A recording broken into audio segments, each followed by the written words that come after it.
മറ്റുള്ളവരുടെ മൂല്യത്തെയും വ്യക്തിത്വത്തെയും വിലമതിക്കുന്ന മനസ്സിലാക്കലും പരിഗണനയുമാണ് ആദരവ്.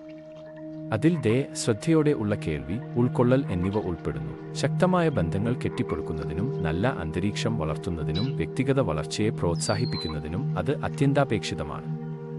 ബഹുമാനത്തിന്റെ തത്വങ്ങൾ അക്ഷരങ്ങളിലൂടെ മനസ്സിലാക്കാം. R4 റെക്കഗ്നൈസ്, മറ്റുള്ളവരുടെ കഴിവും മൂല്യവും തിരിച്ചറിയുക.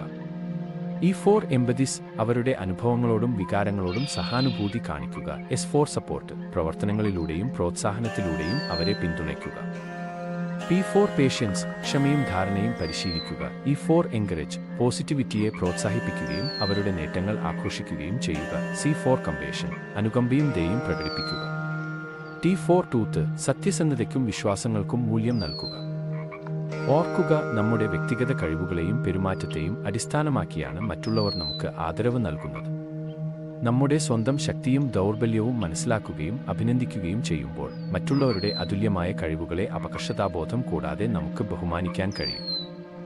വൈവിധ്യങ്ങളെ അംഗീകരിക്കുകയും വിലമതിക്കുകയും ചെയ്യുന്നതിലൂടെ നമുക്ക് ബഹുമാനത്തിന്റെയും ഉൾക്കൊള്ളലിന്റെയും ഒരു സംസ്കാരം വളർത്തിയെടുക്കാൻ കഴിയും. നന്ദി.